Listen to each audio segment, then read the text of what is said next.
right, welcome back to HPP, the podcast that covers college basketball and the NBA draft inside and out. I am Rich Harris, and thank you for joining us again. Today, I am joined by Doc LouAllen and Cam Riehl, our resident, well, Cam's kind of our resident do-everything guy, international, NBA, college, but Doc is our resident NBA expert who moonlights as an NBA writer for a real job. So we were going to do everything in one episode, but we decided to split it into two. So today on this part of the episode, we're going to have two episodes this week, by the way, folks. And so today we're going to go over some NBA items, and we're going to talk about the World Cup, and we're going to answer some mailbag questions. Gentlemen, how are you doing? First of all, Doc, you must be busy as all get out with the NFL season about to kick off. Yes. Yeah, I've been getting ready, just preparing to see how it was going to go first week. But yeah, everything's just been smooth. We good. How you? Okay, I'm good, except for my back is killing me, but that's something that happens almost every day. So, Cameron, how are you doing? School started? Yeah, Rich, my life is run by 13-year-olds, so take that how you will.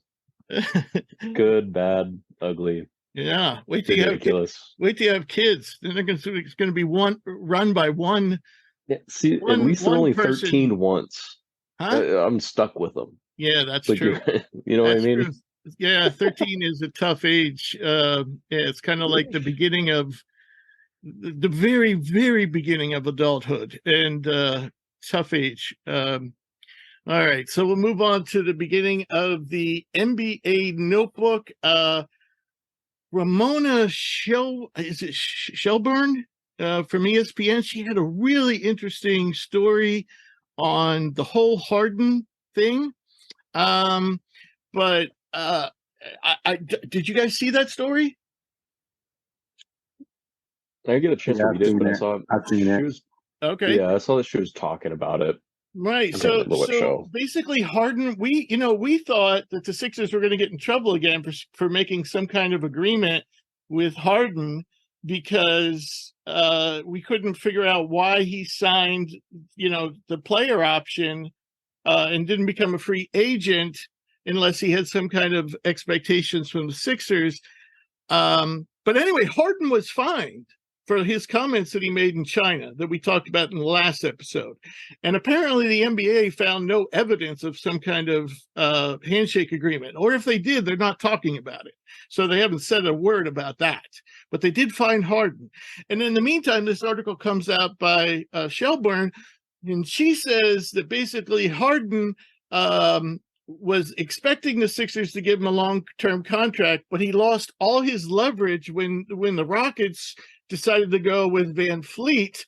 And so he, not wanting to bet on himself, not thinking, he apparently wanted about $50 million for 4 years, over $50 million a year for about 4 years, roughly about $200,000 or $200 million, excuse me, over 4 years.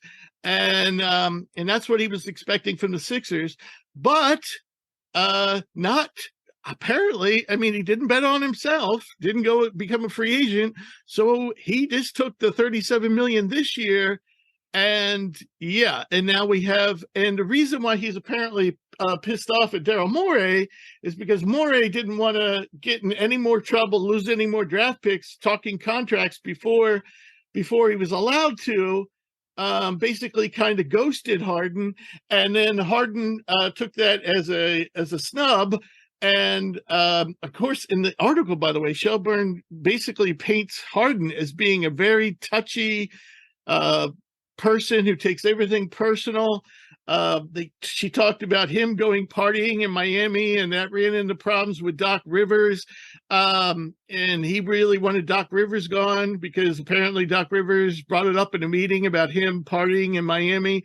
And so that's where we stand, basically. And in the meantime, nobody really seems to really want Harden. And yeah, that's where we're at. So, Doc, what are your thoughts about all this? Yeah, then Harden actually came out and said that none of this is true. And I think someone else in Harden's camp said it wasn't true, that he didn't complain about being snubbed for All-Star, because that was in it too, him being snubbed for All-Star. Yeah, right. He just said everything that was all a lie. So I don't know what's going on with the whole situation. At this point, just either going to trade him or trade him. That's the only two options: is to trade Harden or to trade Harden. There's no keeping him, even though his situation is different with Ben Simmons, since he's on the last of his contract. He has like once he's 30 days or something, or I think his fines or his whatever his obligations is different from Ben Simmons, because Ben Simmons is actually under contract for 4 more years. Since Harden's under contract for 1 year, I think his obligations to play for the Sixers will be much different, and he probably will have to play. I don't know if he will play well, but we'll see. Right. Cam, you have any comments about all this never-ending story? I mean, this has kind of been my stance on Harden all summer, but I think at this point you just got to get him out. Take whatever deal you can get.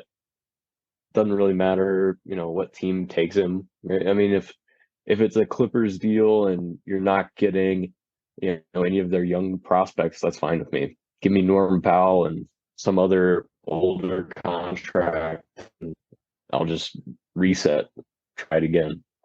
Yeah. They can't waste another season of Embiid's health. I think another prolonged holdout from a player is just going to ruin, any hopes they have of a championship.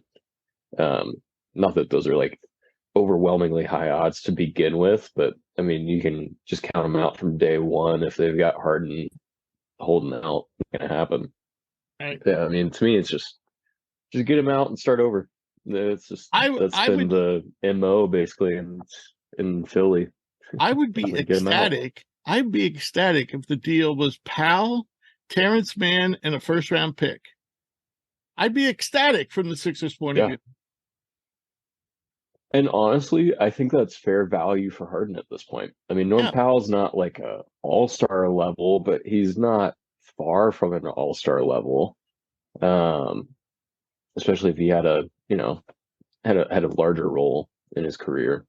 Terrence Mann, he the guy that we've seen improve every year.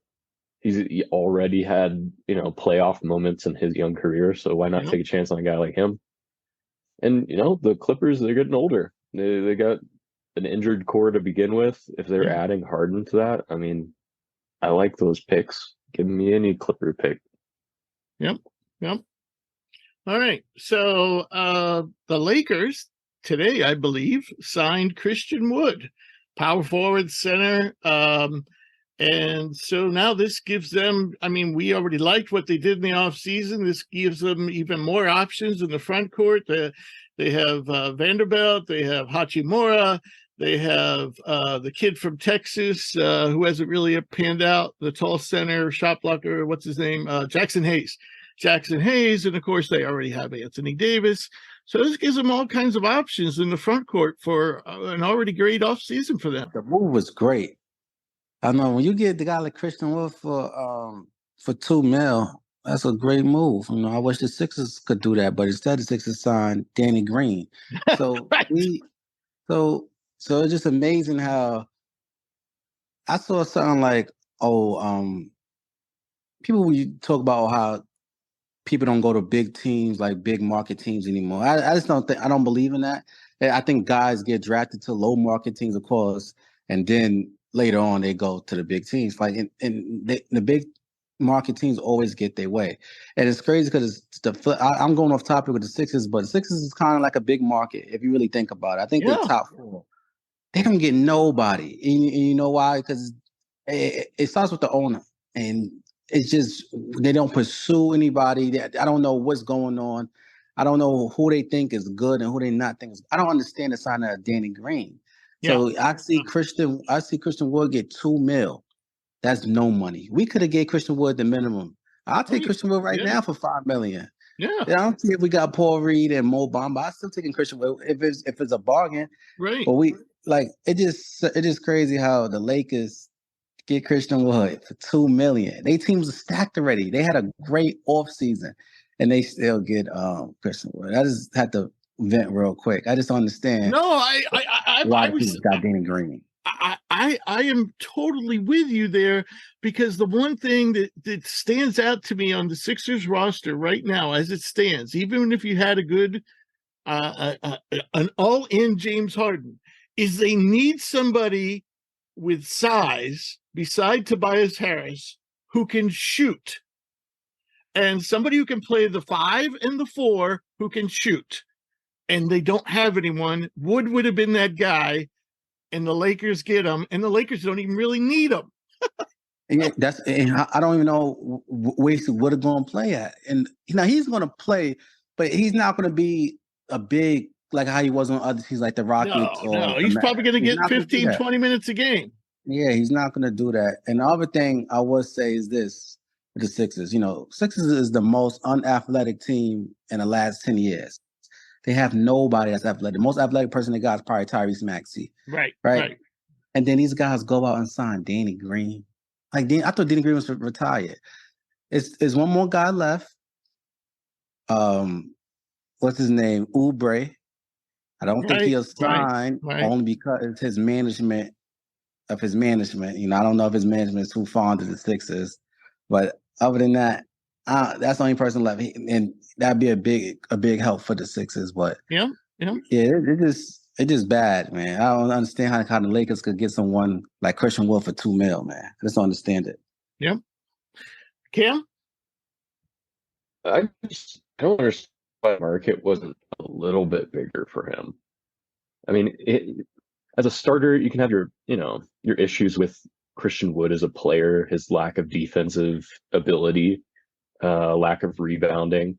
But I mean, still, he was 16.6 points per game, 7.3 rebounds. About a block a game, I'm guessing. About a block a game? Yep. A little bit. I think maybe a little bit short. Yeah. He's such a solid player. And offensively, I think he brings you quite a bit just because he can actually handle and self-create when he needs to. Especially from like the elbow area. He's really nice from that sort of range. And he started with the Sixers. He started with the Sixers as an undrafted guy. Yeah. Well, and it's kind of funny to see him reunite with Anthony Davis because that was kind of his breakout into the league, because he kind of bounced around for a little bit, but he actually really got traction because people were seeing him practice against Anthony Davis and give Anthony Davis problems. He really is that talented of an offensive big. But again, he's a defensive minus by far. Pretty clearly. Go but ahead. Still, the fact that he's 6'11" plus. He's going to bring you enough rim protection to at least stand by the rim and help out every once in a while. Like, come on. The fact that he's not going to eclipse 3.1 million at any point in the next 2 years is sort of an embarrassment to other teams. You're telling me that the Celtics couldn't have completely ignored this Kristaps Porzingis deal and then just signed Christian Wood for $3 million? Right. I don't get it. Like, this guy's at the very least, he's talented. If you can bring him in and build him into some sort of a more defensive role off the bench, I think he can do that. It's a rich get richer sort of signing, that's for sure. You know what's funny? I bet you he could have gotten more money in Europe. Oh, yeah, easily. Yeah. Easily. Yeah. All right, so we're speaking of talent and upside. I'm going to bring up a guy who I always had a fondness for and was super high on before he ever had injury problems. But one of the more impressive high school players I can remember watching over the years, and that's Harry Giles. And he signed a free agent contract, non-guaranteed deal, so he's got to make the team during training camp. But What do you think of Harry Giles? I mean, this is a guy who almost, even though he hardly played in college because of injuries, he still almost made the lottery. I think he was the 20th overall pick. So what do you think Harry Giles still has a chance, or is it too late in his career? What is he, like 25? I believe he's 26. Just guesstimating on that one. Right. Just trying to think. He was what, he was the 2017 draft. So yeah, that's about right. A little bit older than me. Yeah, it's a shame. Like, he's such a talented player, especially offensively. Like, Right. the way he could handle and shoot, like his self-creation really reminds me, like, oddly, like his body type too. It was like maybe like a remix of LaMarcus Aldridge, where he's not super athletic. He's a little bit more kind of ground bound than most guys, especially as far as like wings that have really like talented scoring ability. But he just knew how to get to his spots. Really strong shooter. He could take you down to the post if you were a little bit smaller. Love Harry Giles, but from what I know about his injury history, he's kind of a Brandon Roy case where his knees are just not. Well, they're just not going to happen. That's a shame. That's a shame. Yeah. I mean, there was kind of a time when he was like 16 years old. I thought this guy's can't miss all-star. Oh, totally. Yeah. No, he was a very talented guy. He's kind of one of those examples of, and maybe Zion will kind of find his way into this list too if he can't get over his injury history. But I just feel like AAU is really just killing our talent. Like you see like these European guys coming out, young prospects. They're honestly more athletic than most of our American prospects. They're healthier than most of our American prospects. They're better at the game than most of our American prospects. And I just think like there's just no way that playing as much basketball as AAU forces you to is good for your body or for your development as a player. I mean, like, I remember playing AAU and I wasn't like a great player or anything. I would have been lucky to play D2 ball, but playing, 4+ games in a weekend, it's insane. Maybe sometimes 3 in a day. Right. And I think Harry Giles is kind of an example of that, where he was just this prime athlete, excellent skill player, and his body just couldn't hold up. Right. For me, I think Harry Giles, a guy, he just felt, to me, he don't fall under the injury thing. To me, it's just that he didn't have the same opportunities. Okay, he still was top.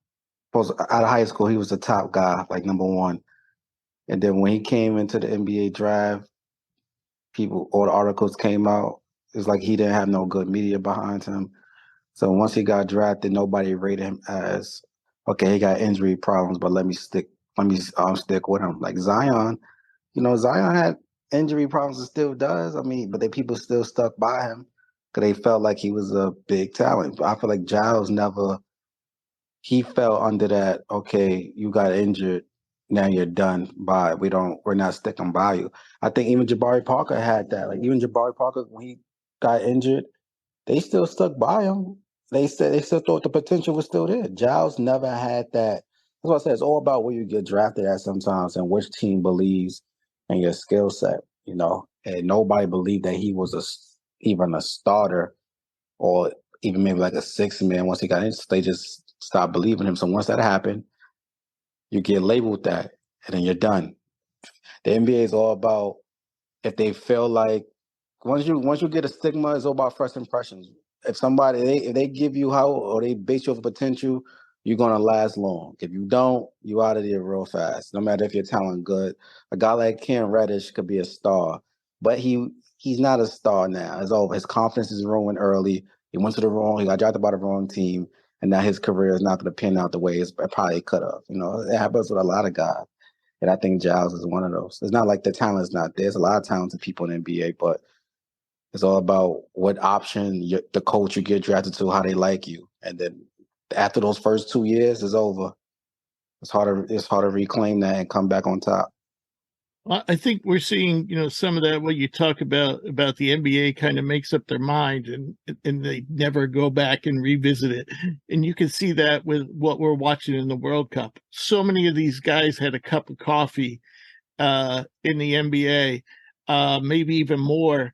And we're seeing them, just go toe to toe with NBA players right now, other NBA players, and they can play in the league. In fact, we're going to talk about a bunch of them, toward the end of the segment, and they can play in the league, but they just never get it. They just never get invited back, and maybe they don't want to at this point. Maybe they rather be playing 30 minutes a night in Australia than playing, 5 minutes a night in the, for, Chicago Bulls. So, but it seems to me like so many of the guys we can say, yeah, he was in the NBA, and we're talking like 25-year-olds, 26-year-olds, 27-year-olds, and they're like killing it in Spain and EuroLeague, and they're showing it again in the World Cup, and yet nobody talks about it. So, yeah. All right. So I have this last item here in terms of NBA news. I put it in here for Drew, who's not here.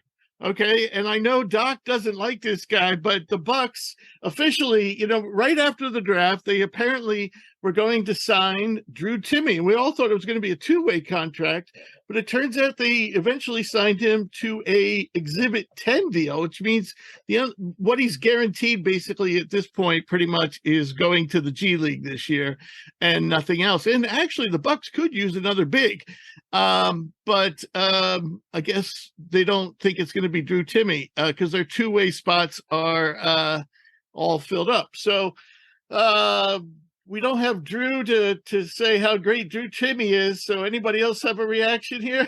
But we have Doc to say how bad he is. Oh my God. Even the G League, he should be overseas. He'd be overseas in 10 games. He'll be a great overseas player. He'll be a great overseas player. I've been arguing this for 3 years with these fake fans from Gonzaga. They got a lot of fake fans out there. But the fake Gonzaga fans been arguing with them forever.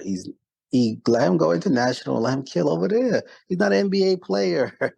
Stop. He's just not. And he didn't.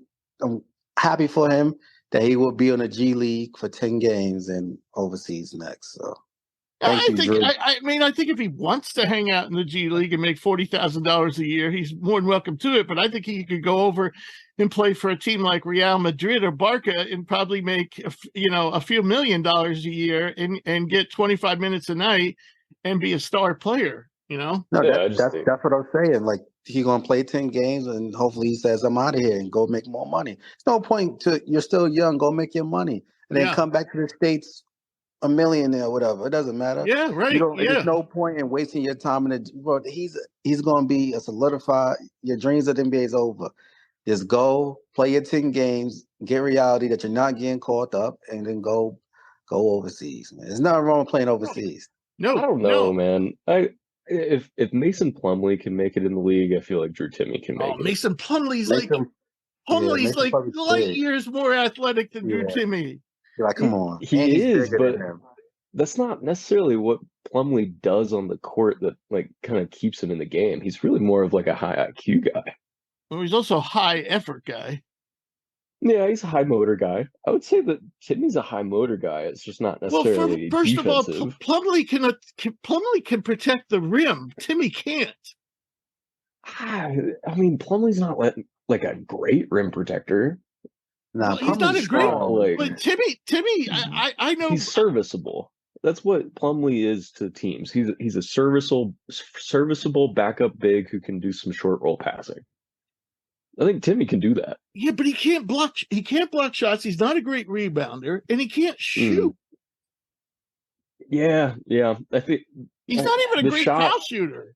Yeah, the shot is kind of key for him.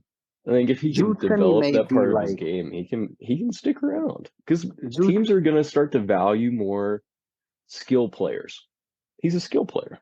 Yeah, Granted, like the post skill is kind of undervalued, underappreciated, underused, but we also just saw a post scorer win the NBA championship. So like I think teams are gonna realize that, okay, even if this guy's just playing a few minutes off the bench for us, we could use a post scorer when we're putting in our deep bench and we don't have anybody to take the ball over. I agree, but I tend to side with Doc on this. If he could block shots or if he could make threes, if he could just do one of those two things, I would be arguing your side, Cam. But he can't do either, and that's a bad combination. Can't do either, Yeah, and I agree. I'm just saying. I don't think his career's over from day one just because he doesn't have those two things yet.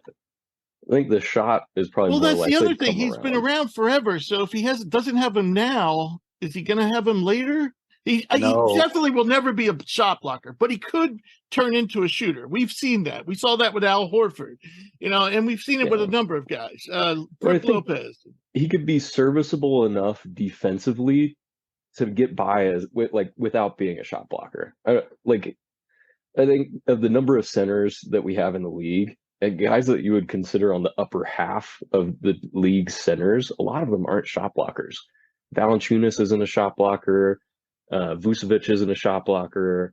Sabonis isn't a shot blocker. Like, you can make it as an NBA center if you're contributing enough offensively.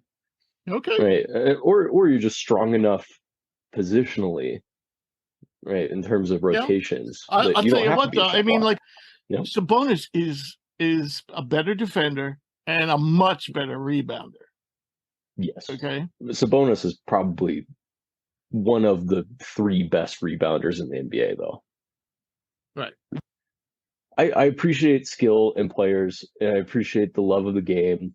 I think that's kind of become underrated in some prospects nowadays, where guys play because they want the money. I really genuinely feel like Timme can stick around just off of his sort of maniacal love of the game. It sounds cliche, but I think he can stick around. All right. We will see. We will see. I don't even think Drew Timme is that skilled, but I mean, he looks skilled in college. I don't think he would do that in the NBA. It's just overrated, man. He's not. There's a reason why they didn't give him a 2-way contract. He's in a G League. We won't see him again. Bye, Timme. All right, 2 different opinions. We shall see. We knew how our own Drew Barton would vote. He would say he's going to be a future All-Star. Other question: Did that other guy who they used to call him Little Kevin Durant? Did he make the team? Who is that? He used to play for Memphis. He transferred from Memphis to Eastern Michigan. Oh, Monty Bates? Yeah, Monty Bates. Yeah. Yep. He had an excellent summer league.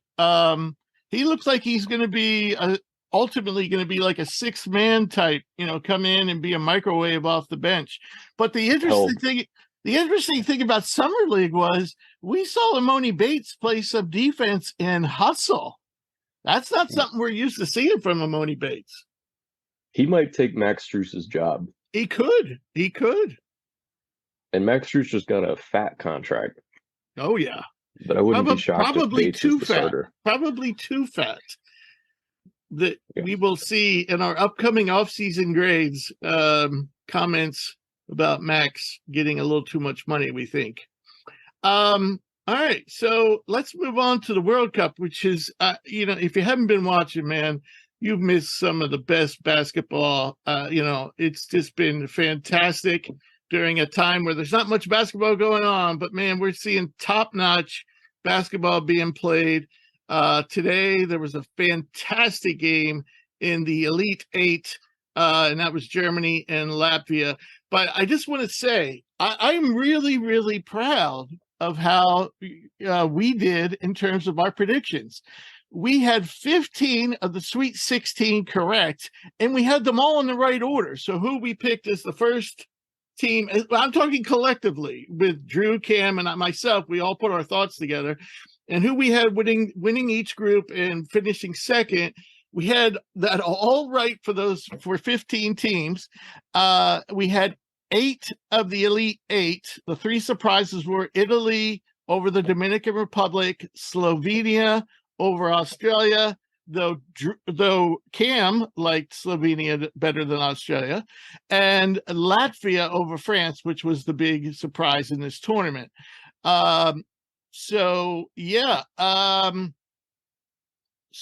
we seen some really good basketball, and then the Elite Eight, Serbia thumped previously undefeated Lithuania. Lithuania beat the U.S., and I think that's the reason why they lost. I think that Lithuania, I believe, would have been much better off if they would have rested their guys and lost to Team USA. Then they would have played Italy. Instead, the USA played Italy, and they thumped them 100-63.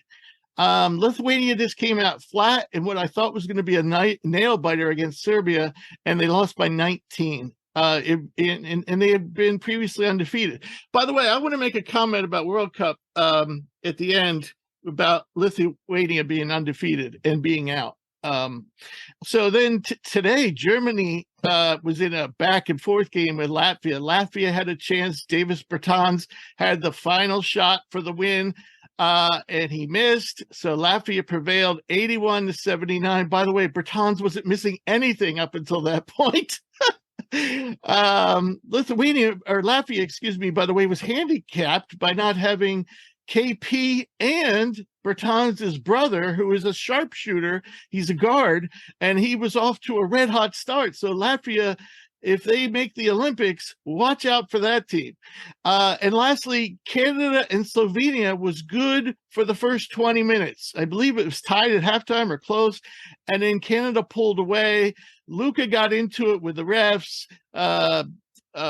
He got ejected. Dylan Brooks also got ejected. Dylan Brooks got into it with the refs. Interesting, by the way, during this tournament, apparently the Lakers are the Philippines' default NBA team. They've adopted the Lakers as their team. So every time Austin Reeves touches the ball, he gets a loud cheer. Every time Dylan Brooks touches the ball, everyone boos. But anyway, Canada leave it to Dylan Brooks to catch hate in every nation he steps in. It's the opposite end of the planet. So you would have to draw a straight line from Memphis through the planet, and you'd end up probably in the Philippines. He's on the opposite end of the planet, and they don't like him there either. But anyway, Canada won by 11 over Slovenia. So it was a good game for 2 quarters. So Friday, what we have is the United States versus Germany, Canada versus Serbia. The winner of those 2 games will meet in the championship on Sunday morning. So I just want to get your results, your thoughts on the tournament so far. I mean, we've just done a fantastic job with our predictions. So what do you think, Cam? I mean, we got to start off with France, right? Yeah. I mean, that team looked washed. Yeah. Rudy Gobert looked a step slower than he did in the NBA season. Gobert did not play well. No. I mean, that trade just continues to look worse and worse for the Timberwolves. I mean, especially watching Anthony Edwards become our equivalent of a young Jordan almost during this tournament. Well, no. I got to hype it up a little bit, Rich, for you. I'm just saying, really, it's a disappointment because Anthony Edwards is such a promising young player. Right. And he really seems ready to take a leap up to an all-NBA type of player. Mm-hmm. And he's going to have a team that's sort of decrepit, oversized, and lacking in draft picks for the foreseeable future. Yeah. And it just looks like the Timberwolves have missed out on what could have been a really incredible core of young players. Yeah, including Walker Kessler, who basically does the same thing as Rudy Gobert, but is 10 years younger. Yep, and taller. Yeah. It's just a shame. I believe France still qualified for the Olympics, but yes, they did because they're the host team, so they didn't have to do anything. Yeah. So maybe that played a little role into it. I mean, they're thinking, well, next year we'll have Wembayama. they can rest a little bit. Right. Yeah, I had thought about that, but I mean, still, it's French basketball. Like they're kind of expected to come out, kind of like Spain. Yeah. Like they're expected to come out and be competing to win. Yeah. So huge disappointment from that team. Yeah. The other guy I really wanted to start off with, and I mean, he's been kind of the social media darling of the whole tournament so far, but I got to talk about Rondé Hollis-Jefferson. Yes. I mean, I remember when he came into the league, the entire read on him was basically this raw athletic prospect who is a pretty good defender. And then he stuck around the league for a little while. He could never shoot. He had a reputation kind of like Lou Dort. Yeah, I mean, the other guy you could kind of compare him to would be like a Kenny Hustle from OKC. What's his last name? I'm blanking on it. Kenneth Williams, I think. Oh, I know who you're talking about. Kenrich Williams. Kenrich Williams from Kenrich TCU. Williams. Right. Yeah, like just a long defender. I mean, there was a stretch. I remember on those D'Lo Nets teams, he was actually playing center for them in spots. Mm-hmm. And, he was solid. I don't think he was going to blow anybody away. But he's now been out of the league, I believe, 2 years. And he looks like a completely different player. Different player. He can isolate. He's scoring out of the post. He can shoot threes. He's still explosive. He's still really explosive. Like, I just, the way he played in this tournament, I think he earned himself an NBA contract. Maybe not this year, but soon. Right. And that's going to be our next topic. But Doc, have you caught any of the action? I know you've been following the Browns, so you probably haven't had much of a chance. Yeah, I ain't gonna lie. I haven't watched any World Cup. Okay. All right. Well, the games are live at 4:30 in the morning. Though fans, by the way, if you have ESPN Plus, you can watch the games on ESPN Plus and full replays. And they've done a nice job because somehow I think these guys are FIBA announcers. So you don't get all the annoying ESPN announcers that we're used to. They're brand new announcers. I don't know any of them except for Andrew Gaze, who sounds kind of like our own Hugh Baxter. So yeah, I appreciate it. I thought the announcing has been good. The officiating's been a little spotty, but we bitch about the NBA officiating, college officiating. So now I listed 26 players in the World Cup who are not under NBA contracts right now. The only one I didn't list was Willie Hand or how do you say Hand Gomez? Yeah. He of course had played in the NBA for a number of years and then signed with Barca recently. So I didn't put him on the list because he could have signed with an NBA team and he chose not to. So, but all these other guys are not under NBA contracts. So I don't think any of these guys would be NBA stars, but a lot of them could be good role players.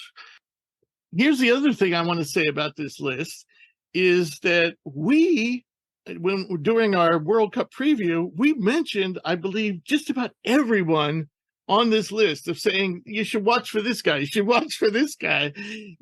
I'd say out of the 26, we probably mentioned at least 20, maybe 23 of them. So Cam, I want to get your reaction. You just talked about Rondé Hollis-Jefferson, who's near the top of the list. What do you think of some of these other guys? Or any of these guys particularly impress you? One guy I've always kind of had a soft spot for was Bruno Caboclo. I got interested in him when he was drafted, just kind of like the comparisons of him to, a guy like Giannis. They're calling him like the Brazilian Kevin Durant. And obviously all of those things were overblown.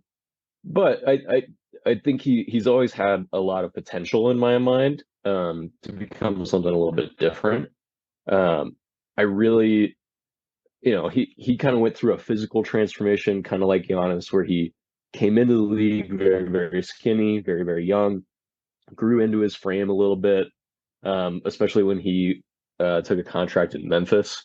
That was around the time where I really got into his game. And he really, he was the star of Brazil for most of this run in the World Cup. And he and you know, DeSantos. shifting, yeah, and DeSantos, yeah. But I mean, it was nice to see him switching between really like a true power forward or a center position for most of the tournament, which is not easy to do, to play undersized five in World Cup play where there's just so many quality bigs. And I think he really held his own. I was a really big fan of his tournament run. Nothing's going to blow you away numbers wise with him, but I think he was really solid. I think he averaged well over a steal and a block per game. Yeah, defensively, he is kind of a monster. Another guy, this guy was part of the reason that I really liked South Sudan coming into the tournament, but I thought Mariel Shayok was really, really polished. He's always been a really high quality scorer. But I think he showed off some playmaking chops that maybe he hasn't in the past. I think he's a guy that, if you're a team that's looking for, I mean, even if you're a European team looking for a guy that can bring you a little bit of a scoring boost off the bench, I mean, obviously overseas he could probably be a starter, but really, really love his game. He's kind of like a miniature Kevin Durant. He plays with that similar style of play where he's a shooter, but really likes to get to his spots in the mid-range. Yes. I was really impressed with him. Another guy from the South Sudan team, but Winyan Gabriel looked very much improved from when he exited the league recently. His last stint was with the Lakers, and I believe they just didn't opt to re-sign him. Another guy that I'm really happy or really enjoyed watching, especially in that Lithuania win, was Rokas Jokubaitis. And we had talked about him as sort of this bigger playmaker, and just a really talented passer. He had some really nice highlights, especially against the USA team. And then the last guy that really stands out to me is Isaac Bonga. I mean, I think he's always been kind of a mystery type player for me. I just haven't gotten to see him play a whole lot since he was drafted. Mm-hmm. And it's been really fun to see him on the defensive end and what he's contributing to the Germany team. Because such good length, such a nice combination of athleticism and size.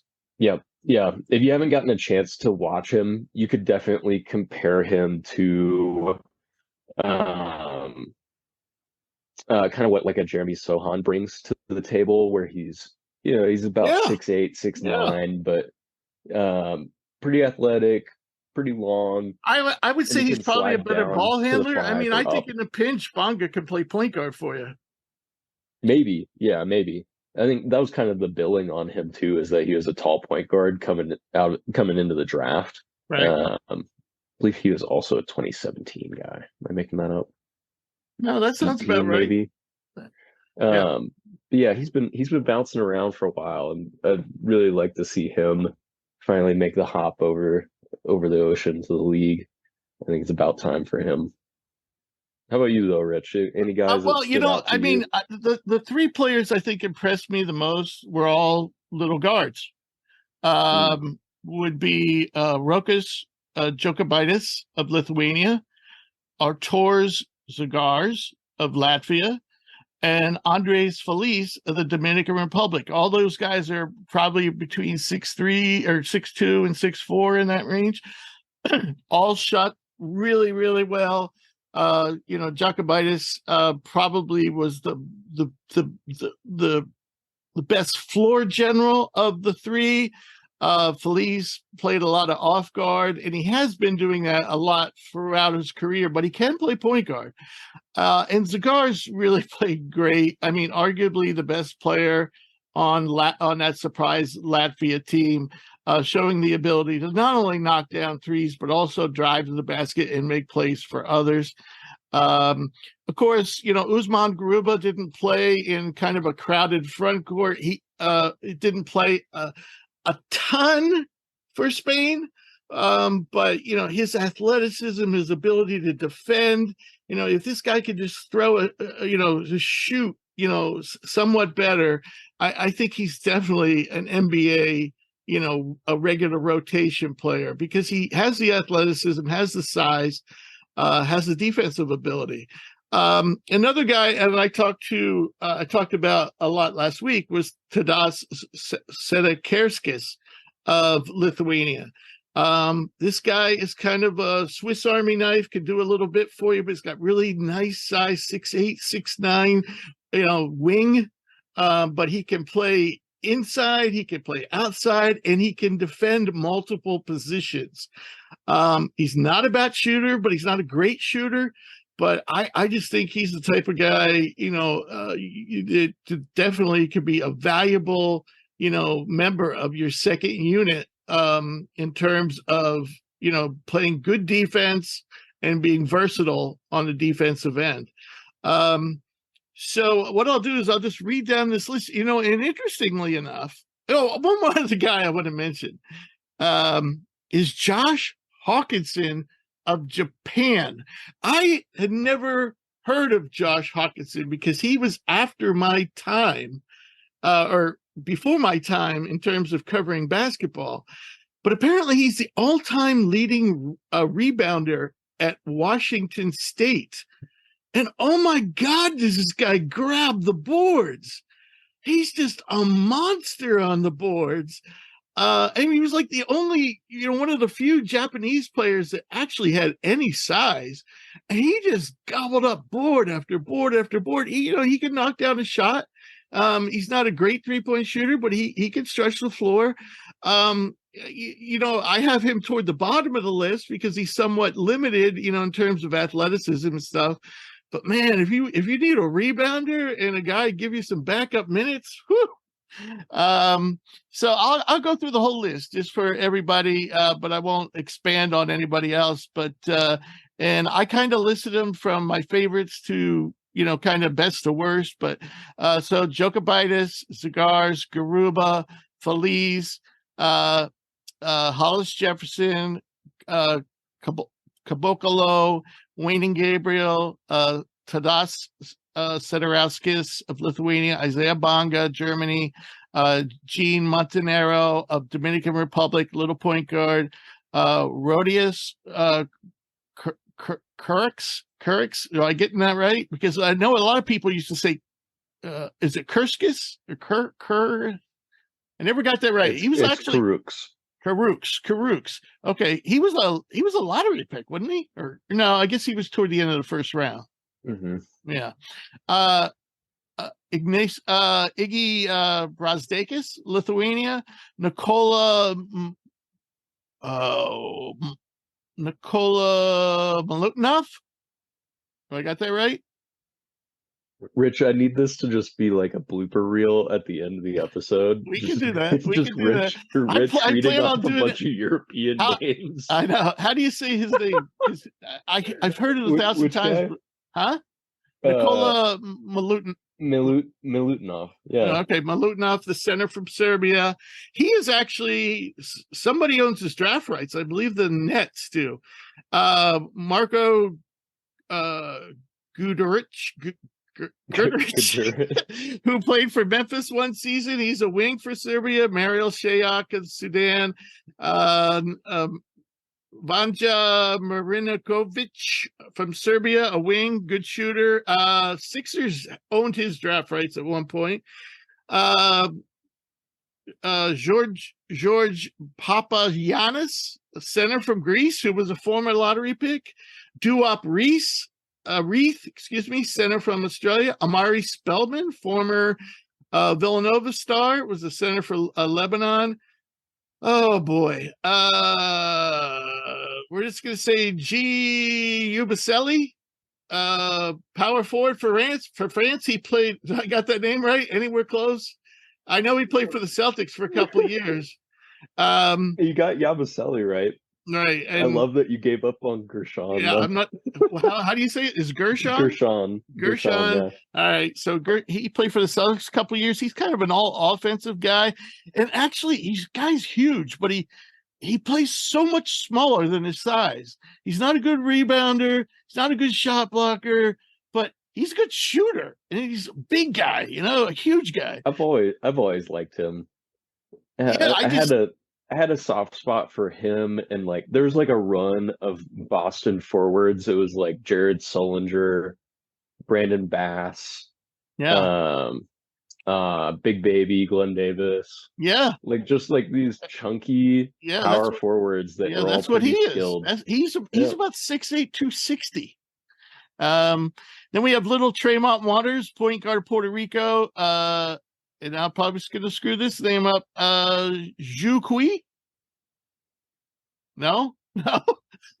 Cam's laughing Not at me. quite. What is it? Zhu Chi. Okay. He was a former NBA, played a little bit for the Rockets. I know he was a first rounder. Of course, the previously mentioned Yagos dos Santos, the little point guard for Brazil, is really fun to watch. Good player. I don't know if he's big enough for the NBA, but he could be somebody's third point guard. The aforementioned Josh Hawkinson, center for Japan. Andres Ost, shooting guard for Germany. He doesn't do much but shoot, but man, he can shoot. He's a deadly shooter. And last, Nuni Omat, the power forward center from South Sudan. All right.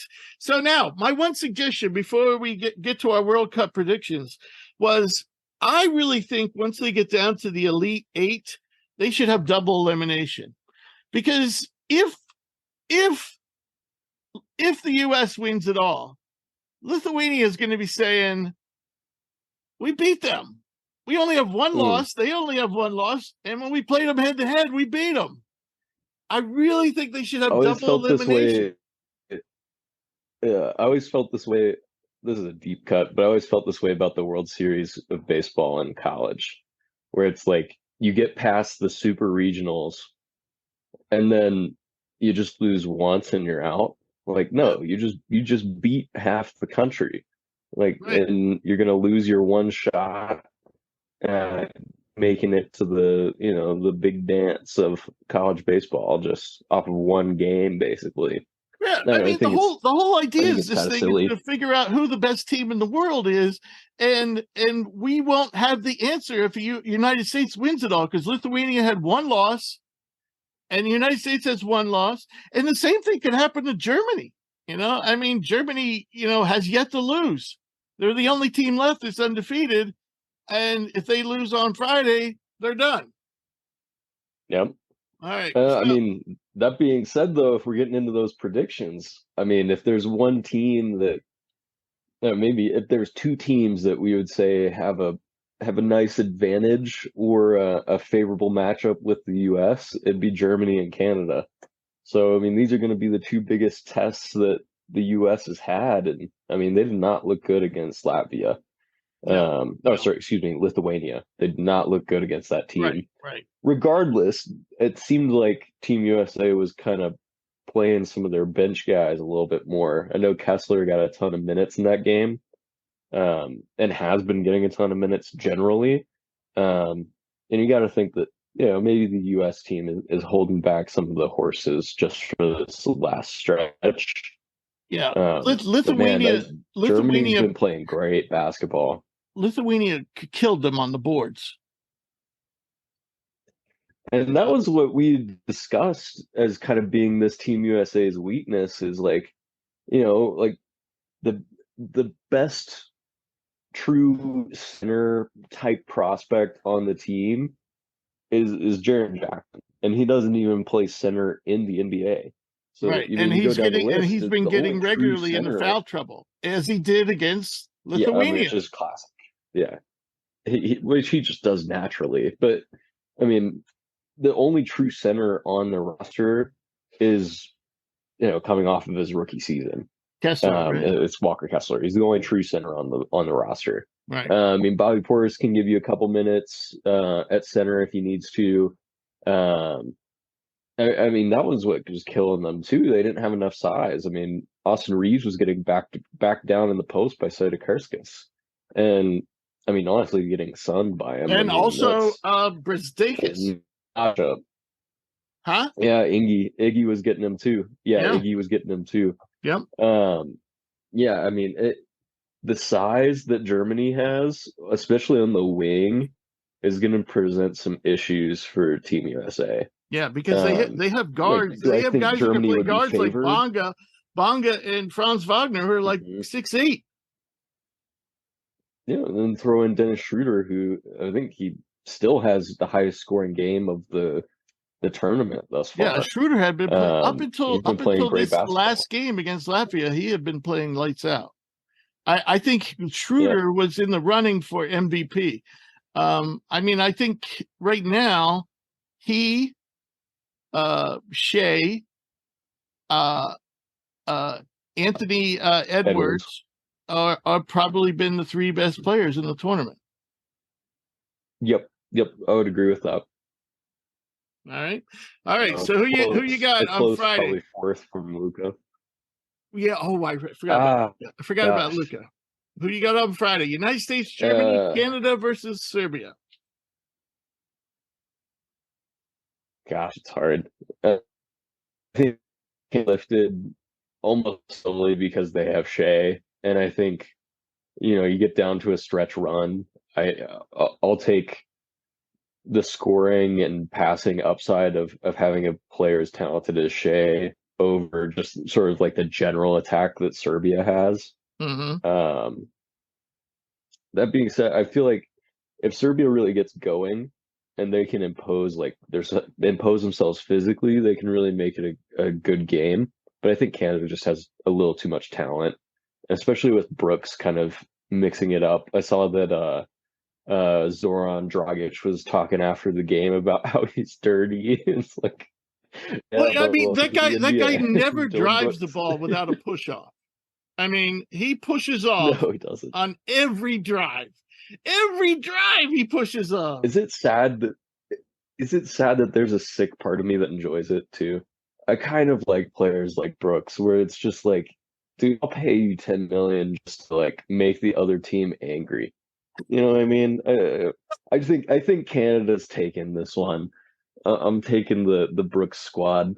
And USA Germany, man,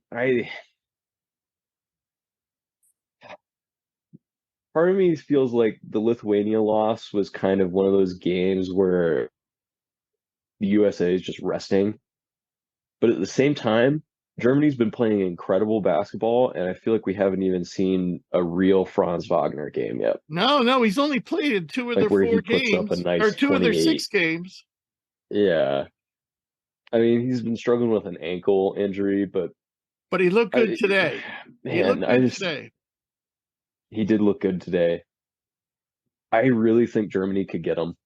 I think Germany can definitely get the US. I might take Germany. I think they're just playing the better basketball as a team right now. Okay. All right. Well, I'm gonna actually flip things on you. I'm gonna go with the United States over Germany, but I'm gonna go with Serbia and their precision offense. And they will have the height advantage. They will have the size advantage. Obviously, Canada has the better guard play, but I'm gonna go with Serbia over a young, inexperienced Canadian team. But that's I'm going with the underdog there, but you're going with the underdog in Germany. So we completely opposite. Then I'll take the United States over Serbia. And who you got between Germany and Canada? I think I got Canada taking it over Germany. Okay, interesting.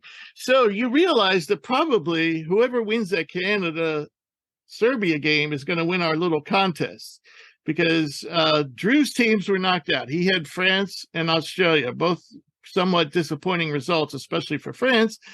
I still have my 2 teams alive, Germany and Serbia, and of course, you have Canada, who just knocked out your other team, Slovenia. So we have 3 of course, we weren't allowed to pick the United States. So we basically we got the final 4. We can share that one. Yeah. But anyway, I think it's going to come down to that Canada-Serbia game on Friday. All right, so now we got the mailbag, and we have some interesting questions here. Lewis says, I saw people saying that the NBA championship shouldn't be called the World Championship. The argument is that the FIBA World Cup and the Olympics determine the best team in the world. I don't hear many calling the NBA winner the world champion. Do you? And what do you think should determine who is the best team in the world? I actually saw Doc tweet about something like this. I guess it was apparently a hot topic on the internet for a while.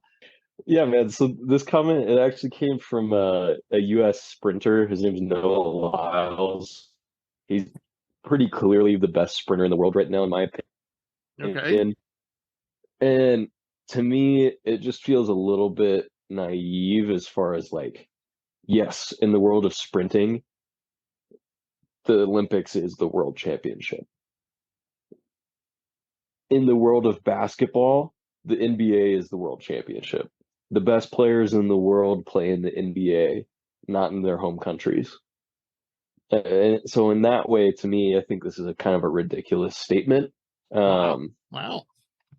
Because I think it's silly. Because it'd be different if he was talking about the Super Bowl and he was calling out the Super Bowl. You can't use that argument. Nobody else plays American football. That's what I'm saying. Exactly. But they still call themselves world champions. Well, they're allowed to do that because nobody else plays American the game. Football outside of the U.S. Well, see, but like, could we not see, like, this is kind of a ridiculous scenario, but I'm going to go with it anyway because I'm leaning into it. Rich. I think you could make a above average NFL team, maybe even a starting NFL team, if you spent 1 year teaching every Australian rugby player how to play football. Just saying. I feel like I'm not sure where you're. I'm not sure where, because it's kind of untapped. I don't know if I don't agree or I'm just disagree saying, with that. It's ridiculous. I don't know where you're going with it. That feels more ridiculous to me. Like it feels more ridiculous to me to say that you're the world champion in something that people don't care about around the world. But around the world, people care about the NBA, not necessarily FIBA basketball, not Olympic basketball. People follow the NBA. I mean, we were just talking about that how would be Dylan interesting. Brooks was That would be interesting to find out, though. I mean, like, I wonder how many people actually watch in other countries. How many people watch FIBA World Cup compared to the NBA championship? I mean, you got to think viewership wise, the NBA championship's probably higher, even internationally. Yeah, but I mean, the issue is it's like, if you're looking at a sport like soccer, obviously the World Cup is huge, absolutely huge. I mean, that's defining of people's careers. So is the Olympics. But to compare basketball, it's still a growing international sport, but it's still pretty clearly the second biggest international sport. It is, yes. And the NBA has always been the leader in that sport. Right, but I mean, it really hasn't. Basketball is just starting to blossom in other countries, and thanks to the breakup of Yugoslavia. I mean, hell, I could make an argument right now. If Yugoslavia doesn't break up, nobody's beating them. At the same time, though, we're not playing the best USA players right now. This is, I mean, this might be our who's team. missing? Who's missing? Embiid? Oh, he's not from the United States. Who's Joker? Oh, he's not from the United States. Giannis? Oh, he's not from the United States. He's not either. But none of their, the only team that would win out of that who's missing? I want to know who's missing. Was a team. Who's missing? Who's missing? We're missing Damian Lillard, John Morant. A healthy Zion would be nice. If the first two players, first three players you mentioned haven't won shit. Yeah, no, they haven't. But still, they're also on a little different trajectory from Giannis Jokic and Embiid. Those guys are still deep in their prime. Like, I feel like Ja Morant's not there yet. Obviously, Zion, we haven't even really seen yet, but when he's played, he's been one of I the don't best even know players why in we're the talking league. about him. I still think he counts. He's still a great player. Let's see, who else is Tatum's not there, Brown's not there. I'll give you those guys. Bam Adebayo. Who else are we Is missing? Bam from the United States? Is he originally in the United States guy? Yeah. Okay. He's from the U.S. I think ethnically he is Jamaican, Bahamian. I think he might be Bahamian. All right. Well, let's let Doc get in a word here, edgewise. Anyway. Doc, I saw you tweet something about this. What are your thoughts? Can you hear me now? We good? Yeah. Yeah, I just felt like didn't have to. I just don't know why he was so angry. The Noah Lyles, what was Lyles dude? Like he was just so mad about it. He said he watches the NBA and got so mad that it's world champion. It's like, bro, I honestly, I don't call the NBA. I don't call whoever won the championship. I don't call them world champions. That's not the vocabulary I use. I just be like the NBA champions. So I didn't even think. I didn't honestly. It wasn't the conversation I thought of when he said it. I'm like, what you mean world champions? And I'm like, okay, now I get it. They do call themselves world champions, but it's like I look at it as they just NBA champions. Okay, when I say they just won a championship or this is how many titles he got. This is how many rings he got. Nobody's really going around using that vocabulary like, oh, they're world champions. Like that's just the commercials and announcers being politically correct, I guess. But that's just what it's called. I didn't think it was a big deal. And when the NBA first came out, they've been using that word because there was no other. That was the Super Bowl. The NBA wasn't even internationally known. It's like until recent years, I guess, like 90s, I guess, or whatever it was. But I don't know. I just don't think it's a big deal. I really don't think it shouldn't even be a conversation. If the NBA wants to change the name, fine. If they don't, fine. That's how I look at it. I really don't care about the news. I just didn't think, that's why I put on my Twitter, like, I don't understand why this went viral. I don't understand why he was so mad. I don't think it's a big deal. I don't think people walk around I don't think LeBron James says, yeah, I'm champion of the world. I just think he said, yo, I got 4 NBA titles. That's just how I look at it. I just don't think it's that big of a deal. Right. I definitely agree there. When I don't usually hear that terminology used much, and I certainly don't think that way. But the reason I don't think that way is because I think the world champion is going to be picked on Sunday. And whether Jason Tatum or Zion or whatever's not there, that's their choice. That was their choice. There's not that they weren't allowed to play. And to me, whatever team is, like, say you took this team USA and they were allowed to practice for weeks and together and they played the Nuggets, I think Team USA beats the Nuggets, who are the NBA champs. I think Team USA is better than the Nuggets because their 12th man is a starter on a bad team. Well, most of them are on good teams, but their 12th man is, well, actually Bobby Portis is probably the only one that's not a regular starter. And you certainly can make an argument you can find a better player than Bobby Portis. But I think sometimes on these teams, you want a guy who is willing to play without the ball. I think you need a couple of those guys. And that's why Bobby Portis is there. High energy guy who doesn't need the ball. But he's certainly not the 12th best player in the United States. But I think this Team USA would beat the Nuggets, and I would make an argument, whoever wins on Sunday, be it Germany, Serbia, Canada, would definitely give, if it's a non-USA team, I think Team Canada would give the Nuggets a run for their money. Probably not beat them, but and I think Germany and Serbia would give them a run for their money as well. The Nuggets, that is. I mean, Canada would have a hard time beating the Nuggets because Jamal would be playing both ways. Well, right. But then if you're going to put Joker on Serbia, then I don't actually. I disagree there, Rich. I think the Nuggets would beat Team Canada. I said Jamal Murray would I said probably, that. I said that. I said okay, that. okay. I was like, I said Team USA would beat the Nuggets if they were allowed to practice together for a while.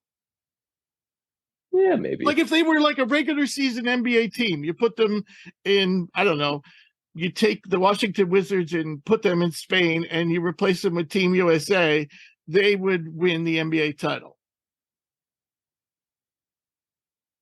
I see the reasoning. I agree. It's just my issue is like FIBA World Cup, especially with the way, with the number of NBA players that are from foreign countries that aren't playing this year. I have a hard time saying it's the world champion because Greece might still be in it. Serbia would be up there, much better. In terms of favorites. Canada would be better. Latvia would be better. But of course, the United States would be better if they, swapped a few players out. I mean, if you want to say, if you want to say that the Olympics is the world championship, I can get with that. But I mean, simply just because generally the rosters are better and more complete for the Olympics than they are for FIBA World Cup of basketball. So we have to wait. We have to wait a summer, and maybe we'll revisit this conversation.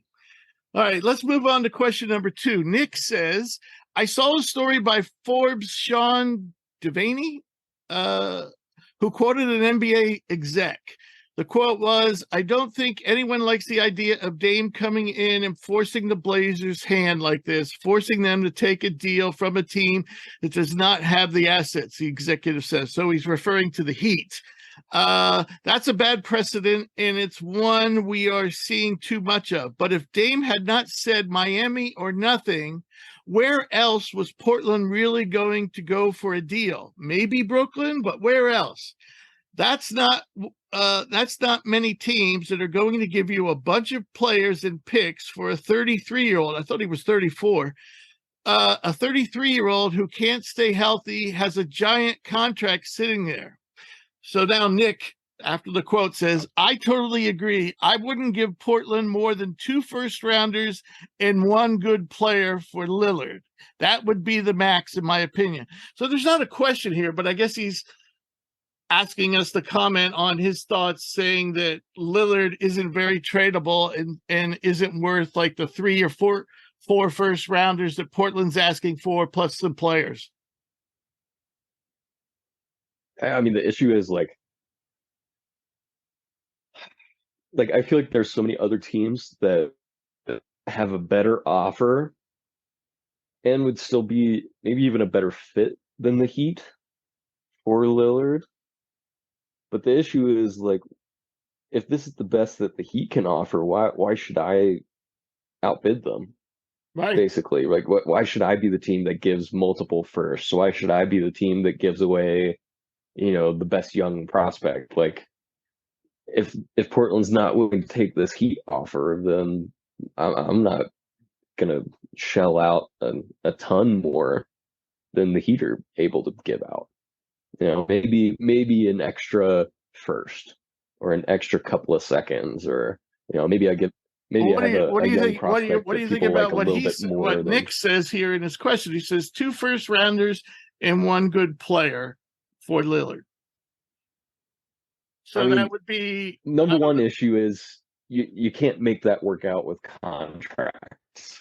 Well, it's the NBA. Well, you can fill it. You can fill it out with a bunch of bums, but he's saying ultimately 2 first rounders and one good player. So I guess I don't know what his definition of a good player is. That Maxey, or is that Tobias Harris, or is that Jovic? Is that Jovic? A Miami.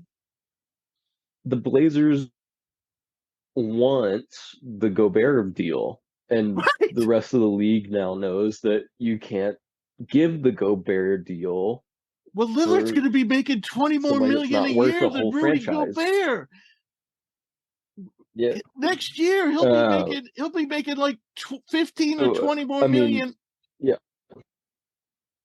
Exactly. So that takes me back to the contract issue. It's not just one good player for Lillard. You can't make it work that way. Right? I mean, Well, you needed to ultimately, add up to if the 40 Heat want to some make it thousand. happen, But you throw Tobias yeah, Harris in some other small contract and you have the number. yes. Or But James the issue Harden. is Or at James that point, Harden in at some that point, I want picks though. Because if I'm Portland, I don't want James Harden. I don't want Tobias Harris. I don't even know if I really want Tyrese Maxey. I want the guy who's going to be really good next to Scoot 5 years from now. And that means I want in picks Miami. or I want the young guy that's already good. Yeah. So, I mean, like in that case, especially with the Heat too, the Trailblazers kind of have some leverage too, as far as like, okay, well, you guys are kind of locked into getting Lillard or bust, so give us everything. Give us Jovic, give us give us the young guy out of UCLA. We'll throw him into the deal. Give us a couple picks. Give us whatever picks you can, which is I believe 3 firsts is the max that they can trade. And then you got to give us contract too. So we'll take Lowry because we know that we can, just waive him. That'll be fine. And give us Hero's contract because we need more money. And he's a young player. We can just flip him down the line. Give it up. Give us everything. So, Doc, you there? Yes. So, what are you thinking about this? I mean, the guy's basically saying that Portland's asking. He's kind of backing up what this NBA executive was quoted as saying, that there's not much of a market for Dame. And he's saying he would only give up 2 first-rounders and a good player. We're not sure what the definition of a good player is, but and apparently Portland's been asking for like 3 and 4 first-rounders plus a couple of good players. What do you think? The market, people listen. Teams will love to take Dame right now. I mean, he's still one of those. He's one of those type players that you could kind of fit him in. It's not like he's hard to play with. It's Dame Lillard. He's likable. He's been around the NBA. He's not like a head case. Like, this is not James Harden. This is not Kyrie. This is Dame Lillard. Like, other than Steph Curry, this is one of those guys that who's still a star. Probably still top 2 guard in the league. So yeah, the market is there.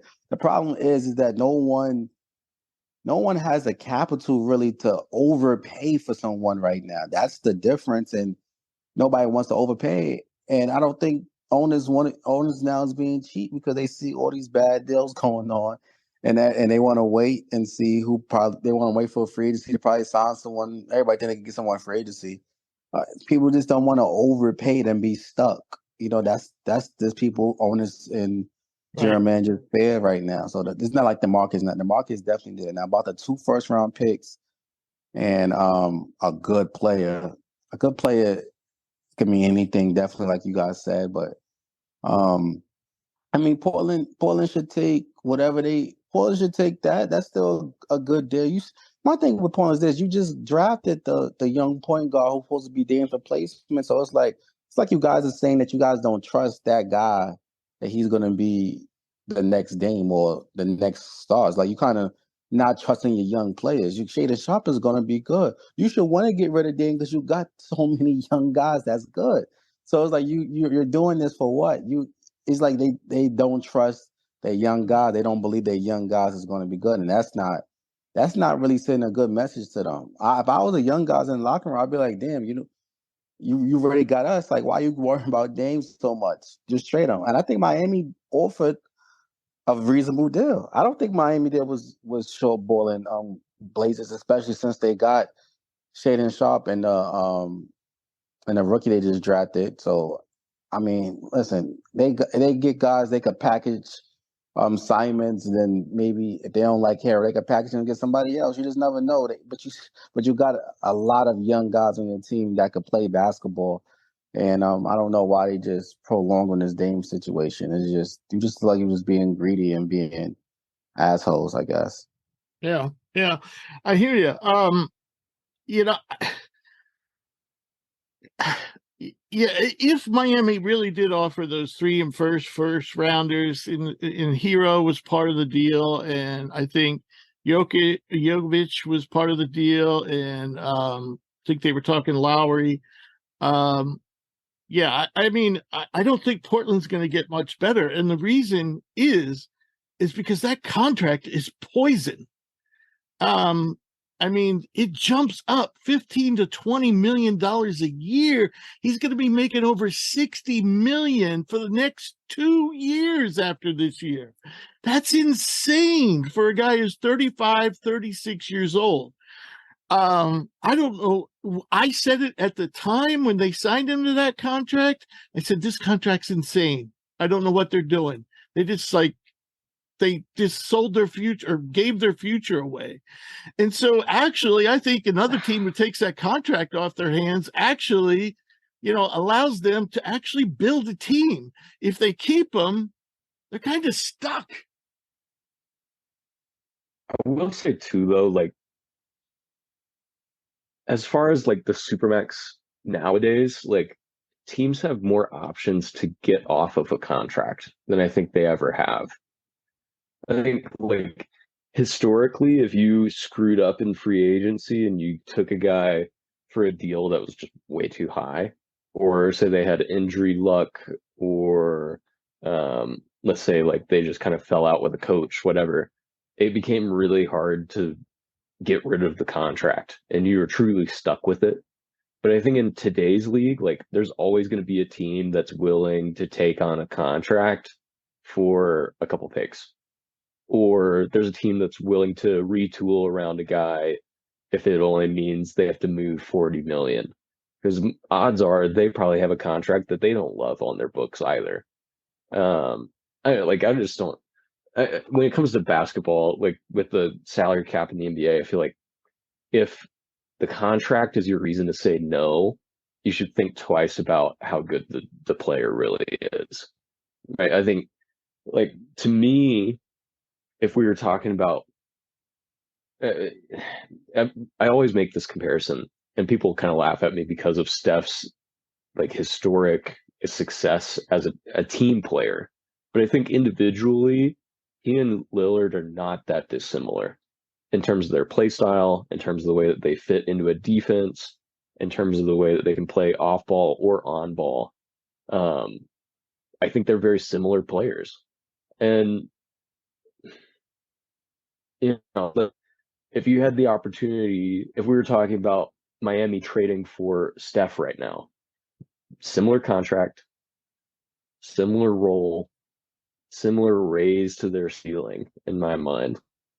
But no one would be arguing against adding Steph to this Heat team. And I don't think there should be an argument against Dame either. Like ultimately, Jovic isn't contributing, didn't contribute to their playoff run this year. Hero didn't contribute to their playoff run this year. I mean, like the picks, like they're gonna be late first. They have a very tight window, and the best thing that the Heat can do right now is it add Miami the best that's player that holding they up this possibly deal, can. or Portland? It's my impression that Portland's the one holding up this deal, and that's the whole point we're trying to make. I've gotten mixed, like I feel like I've always seen mixed reporting about it.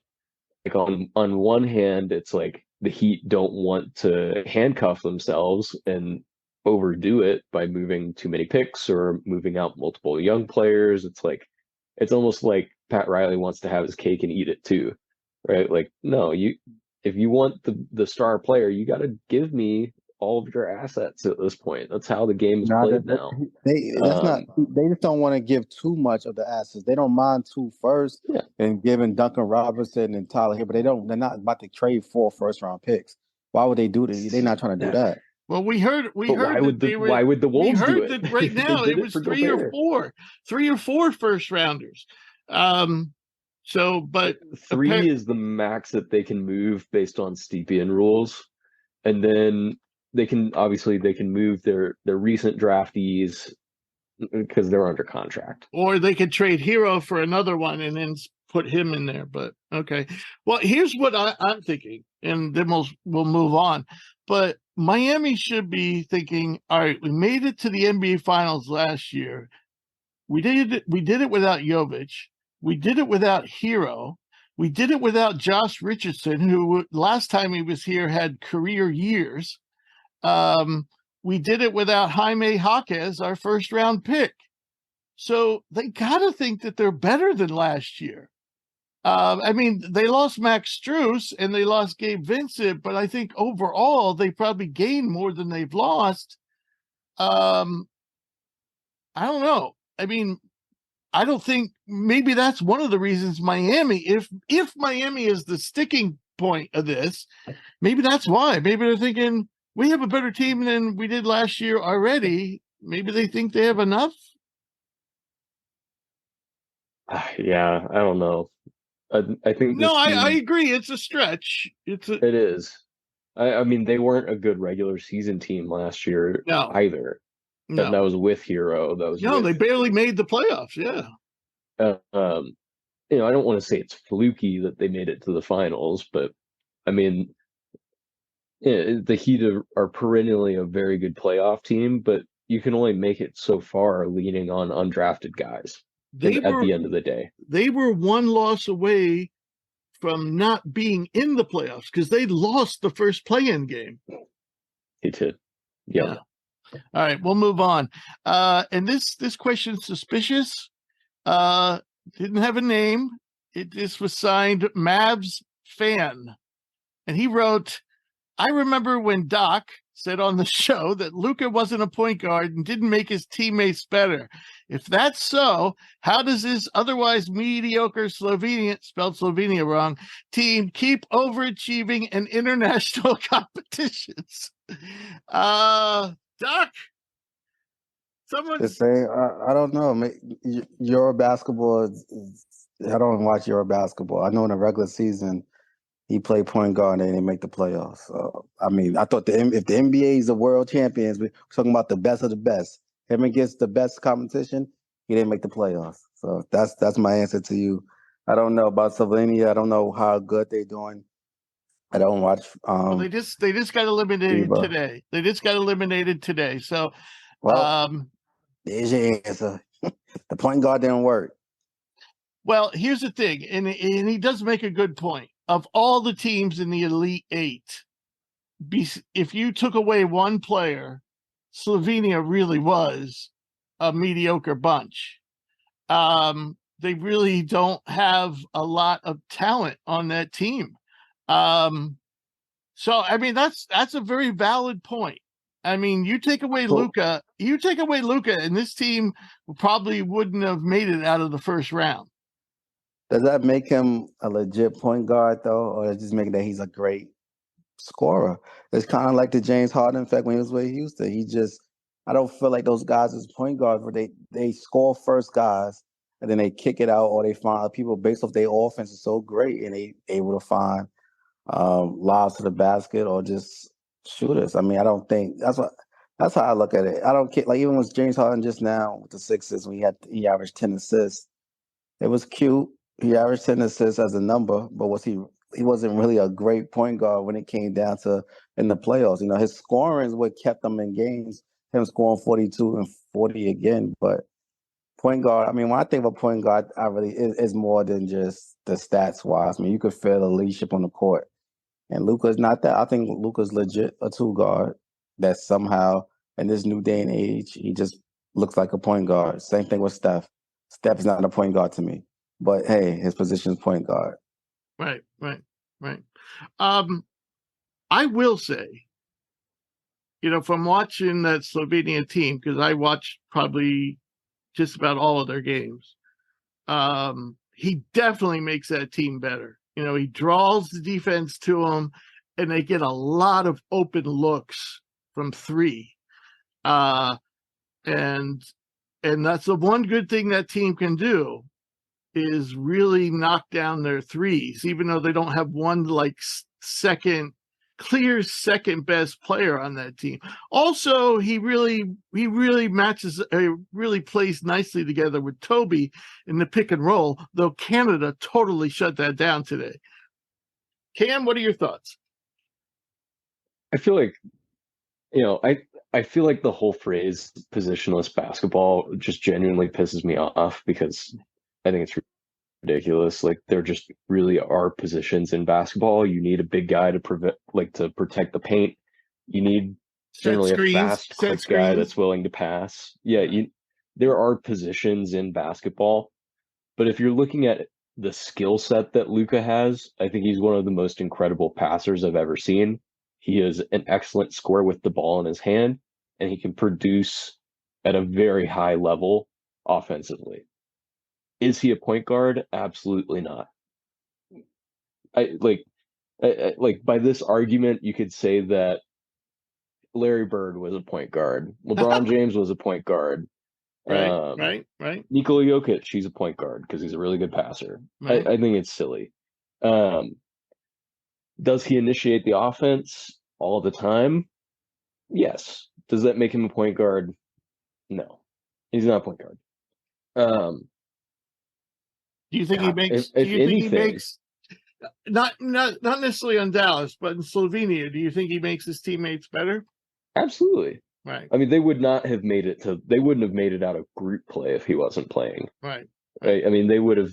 I mean, I would argue that the Greek national team has a higher talent ceiling without Giannis than Slovenia does without Luka.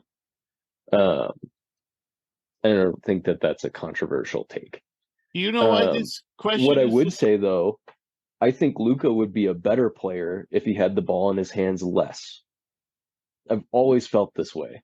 I think truly great players know when to give up the ball, know when to move without the ball, know how to produce offensively and defensively without being on the ball all the time. Right. And that was always my issue with Harden at like the height of Rockets ball, was that everything had to run through him, and if he was having a bad night, it was a disaster. Right. And that's what Luka's become.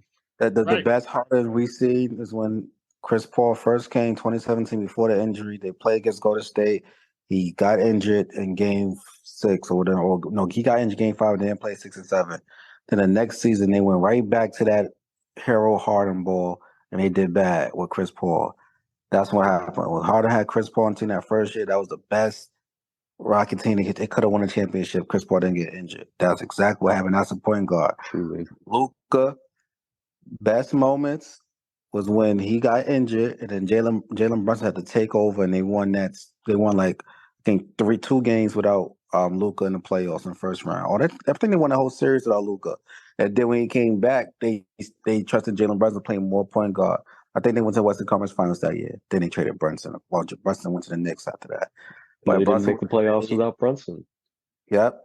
If Brunson would have stayed and been a point guard, their team would have been better. Luka is not a point guard. Okay, he's one of those guys that just hogs the ball and takes his stats is always going to look good, but it's to benefit his offense. That's just all it is, and that's why it was easy for the Clippers to beat them both times, because they got wing guys that throughout the periodic of the series, and not one game, they could tie him out and actually guard him. So that's exactly what happened. And then when they needed leadership, when they need other guys to get involved, they're not going to get involved because they need Luka to be 100% Luka all day. And that's not going to work in the playoffs. Right. I agree. The other thing he has to do is he's going to start shutting his mouth about the referees. I'm serious. I mean, today, apparently, somebody overheard the refs saying, heard one ref say, I'm not calling another foul on him. I don't know if that's true, but somebody said that from Slovenia, said that they were tired of hearing him bitch and they weren't going to call another foul on him. Yeah, I mean, that's not right, but he complains every play. No, that's a part of basketball, man. Like, No, you it can't shouldn't talk be a shit part to of the basketball. referee. Well, you know It what? is, If though. it is a If part you're of 10 basketball, years he old and you paid start for it talking today. shit to a referee, you're getting pulled from the game because it's over at that point. Okay, well, he paid the price today for running his mouth. Yes. Oh, absolutely. And you should. You shouldn't you can't run your mouth. They're not going to change the way they're calling the game. Right. You know, Right. you want to What's the challenge what they're point? doing, do What's it the later. point? I mean, you It's might get only a call bad for here and you. there, but apparently they were like so annoyed at him that they weren't going to give him anything. Yeah. So, yeah. All right. So Well, this question, you know why this question's suspicious? They could have won. Yeah. Yes. You know why this question's suspicious? Because when's the last time they got together, Slovenia national team? It was last year for something, or the year before. Olympics, was it the Olympics? Or was it Euro Cup? Or was it? I said, when's the last time the Slovenian national team got together? Was it the Olympics or was it Euro Cup? I think it was Euro Cup. Anyway, Cup, I believe, yeah. Anyway, somebody who used to be somebody who used to be a co-host on this show told us exactly what this question says, how mediocre Slovenia was, how like their second best player was Mike Tobey, and yet they still keep on advancing to like the medal rounds. And do you remember that person's name, Doc? The person who never came back because he was scared. The person we haven't seen in a long time. Yes.